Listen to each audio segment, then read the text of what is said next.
सूरज और मैं बचपन से ही एक दूसरे के साथ थे। सूरज मेरा दोस्त कम और भाई ज्यादा था। 10वीं कक्षा के बाद हम दोनों ने लातूर के एक प्रतिष्ठित कॉलेज में प्रवेश लिया।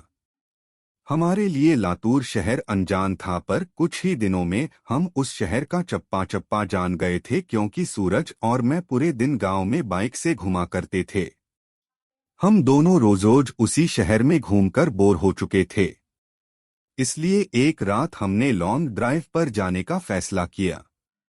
हमने कामी गांव के जंगल में जाने का प्लान बनाया। हम कामी गांव के जंगल में कभी नहीं गए थे, पर हमने सिर्फ इतना सुना था कि कामी गांव का जंगल सिर्फ नाम का जंगल है, क्योंकि वह हरे भरे पेड़ों के सिवाय कुछ नहीं था, क्योंकि उस जंगल में जो भी जंगली जानवर थे वो शिकार के कारण खत्म हो चुके थे। इसलिए रात में लॉन्ग ड्राइव पर जाने के लिए वह जंगल बिल्कुल सुरक्षित था, और उसी रात पूर्णमासी की रात भी थी। मौसम भी अच्छा था, इसलिए मैं सूरज के साथ कामी गांव के जंगल में जाने के लिए राजी हो गया। रात के 11 बजे हम कामी गांव के जंगल में दाखिल हो गए। हमने जैसा सुना था वैसे ही जंगल का रास्ता मक्खन की तरह मुलायम था। हमारी बाइक हवा से बातें करने लगी थी। वाकई बहुत मजा आ रहा था। पर मुझे इस बात से हैरानी हो रही थी कि हम जंगल के इतने अंदर दाखिल हो चुके थे, पर तब भी हमें रास्ते में एक भी गाड़ी दिखाई नहीं दे रही थी। जंगल का पूरा रास्ता सुनसान पड़ा हुआ था। तभी रास्ते में हमें एक पुल दिखाई दिया। सूरज ने उस पुल के बीचों बीच बाइक रोक दी। वह अंग्रेजों के द्वारा नदी में बनाया गया 100 से 200 साल पुराना ब्रिज था। पुल के बगल में एक बड़ा सा बोर्ड लगा हुआ था और उस पर लिखा हुआ था सेंट जॉर्ज ब्रिज। हम दोनों पुल पर गए और खड़े हो गए। पुल के नीचे से नदी बह रही थी और कोमल हवाएं चल रही थी। नदी के बहती हुई पानी में चांद दिखाई दे रहा था। इतने में दूर जंगल से भेड़िए की रोने की आवाज आई और पुल के ऊपर से बहने वाली हवाएं अचानक रुक गई। नदी का पानी थम सा गया और चांद एक काले बादल के पीछे गायब हो गया। तभी हमारे सर के ऊपर से एक टिटहरी भयंकर आवाज में चीखती हुई मंडराने लगी। मालूम वो हमसे कह रही थी कि यहाँ से जल्दी से भाग जाओ। मैं सूरज, यहाँ कुछ अच्छा नहीं लग रहा है। टिटहरी का चीखना मतलब हमारे चारों तरफ खतरा मंडरा रहा है। हमें जल्दी यहाँ से निकल जाना चाहिए। सूरज, अरे भाई, कुछ अशुभ नहीं होता, बस ये अंधविश्वास है। यहाँ खड़े रहो और चुपचाप नजारा देखो। तभी मैंने सूरज से कुछ दूर पुल के पास एक औरत को खड़े देखा। दूर से तो वो दिखने में सुंदर लग रही थी, पर वह पुल के नीचे नदी में झांक रही थी। मैं उसकी तरफ देख ही रहा था कि इतने में वो औरत पुल के ऊपर चढ़ गई। मैं सूरज, अपने पीछे देख, वो औरत क्या कर रही है। सूरज ने पीछे मुड़कर देखा। वो औरत अभी भी पुल के रेलिंग के ऊपर चढ़कर नदी में देख रही थी। सूरज भाई, वो खुदकुशी करने की कोशिश कर रही है। सूरज ने मुझसे कहा। खुदकुशी, ये शब्द सुनकर मेरे हाथ पैर कांपने लगे, क्योंकि जब मैं एक बच्चा था तब मेरे दादाजी ने खुद को फांसी लगा करके खुदकुशी कर ली थी, और वो मैं ही था जो उन्हें पहली बार फांसी पर लटकते हुए देखा था। इधर सूरज उस औरत को रोकने के लिए उसकी तरफ भागा, लेकिन मैं वही खड़ा रहा, क्योंकि फांसी पर लटकते हुए मेरे दादाजी मेरे सामने आ रहे थे।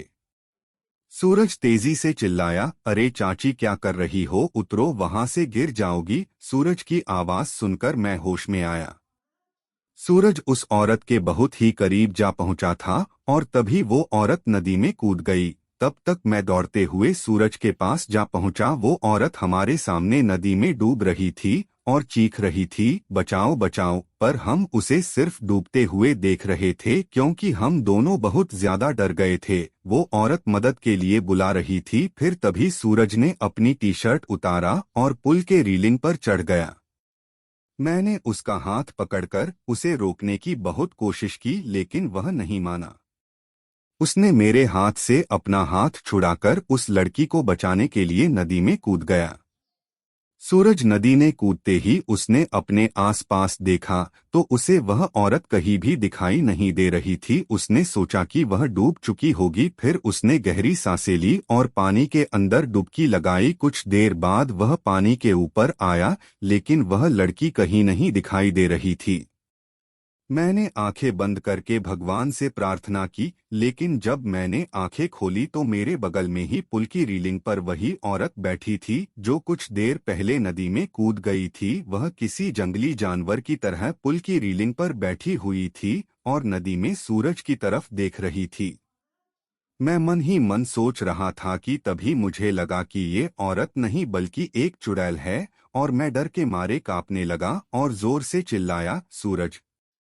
तभी वह चुड़ैल ने मेरे तरफ देखा और वह जैसे ही देखा मेरा सिर से पैर तक कांपने लगा। उसका चेहरा काला और आंखें पीली थी, माथे पर बड़ा सा कुमकुम था और नाक में बड़ी सी नथ थी। उसके नुकीले दांत उसके मुंह से बाहर निकले हुए थे और उसके नाखून जंगली जानवर की तरह लंबे और नुकीले थे। चुड़ैल, क्या हुआ, मुझे ढूंढ रहे हो? हंसते हुए बोली। सूरज पानी की सतह से हमें देख रहा था। उसे भी पता चल चुका था कि ये कोई औरत नहीं बल्कि ये एक चुड़ैल है। सूरज हमें चौड़ी आंखों से देख रहा था। मैंने सोचा अब ये चुड़ैल मुझे इसी पुल पर चीड़-फाड़ कर मार डालेगी और फिर मेरी कच्चे मांस को चबा चबा कर खा जाएगी, क्योंकि मैं अकेले ही उसके पकड़ में आ गया था और डर के मारे मैंने अपने पैंट में पेशाब कर दी। चुड़ैल, डरो मत, मैं तुम्हें नहीं, उसे अपने साथ नदी में ले जा रही हूँ। जब मैं ये सुना तो मेरा दिल डर से दहल उठा। मैंने सूरज से चिल्लाते हुए कहा, सूरज, जल्दी से पानी से बाहर निकलो, नहीं तो ये चुड़ैल तुम्हें पानी में ले जाएगी। सूरज पूरी तरह से डर गया था। उसके हाथ पैर सुन्न हो गए थे। उसे एहसास हो गया था कि वह नदी में से बाहर नहीं निकल पाएगा, क्योंकि वह नदी के बीचों बीच था। चुड़ैल मेरे तरफ देखकर मुस्कुराई और फिर नदी में छलांग लगा दी। सूरज आखिरी बार चिल्लाया और चुड़ैल उसे पानी में अपने साथ ले गई। कुछ देर तक पानी में से बुलबुले निकलते रहे, पर कुछ देर बाद वो भी बंद हो गए। मैं आंखें फाड़ फाड़ कर नदी में देख रहा था और सूरज को पुकारता रहा, और इतने में नदी के पानी में खून दिखाई दिया। मेरी आंखों में आंसू आ गए और मैं समझ गया कि उस चुड़ैल ने सूरज को मार दिया है। मैं वो सदमा बर्दाश्त न कर सका। मेरी आंखों के सामने अचानक अंधेरा छा गया और मैं उसी जगह पर बेहोश हो गया। जब मुझे होश आया तब सुबह हो चुकी थी। मैं 4-5 लोगों से घिरा हुआ था। पुल पर काफी सारे लोगों की भीड़ जमी हुई थी। लोग पुल के नीचे झांक कर देख रहे थे। मैं उठा और दौड़कर पुल के पास गया और देखा पानी में नदी के किनारे सूरज की लाश तैर रही थी। उस चुड़ैल ने बड़े ही बेदर्दी से सूरज के सीने से दिल निकाल लिया था। मेरा सबसे अच्छा दोस्त मुझे छोड़कर चला गया था। उस दिन मुझे कामी गांव के लोगों से पता चला कि उस नदी में 100 साल पहले से किसी चुड़ैल का वास था।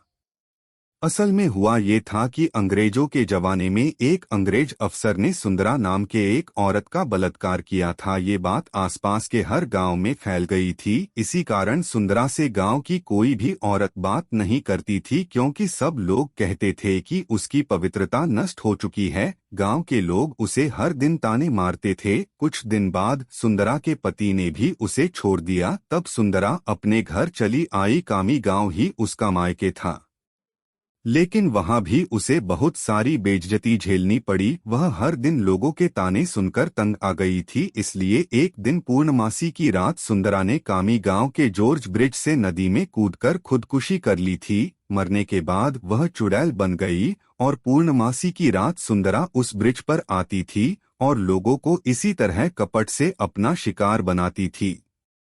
कामी गांव के कुछ बुजुर्ग लोग ये भी कहते हैं कि 100 पुरुषों या लड़कों का दिल खाने के बाद वह चुड़ैल फिर से एक सुंदर औरत बनने वाली थी। इसलिए वह सिर्फ पुरुषों और लड़कों को अपना शिकार बनाती थी और उनका दिल कच्चा चबा जाती थी।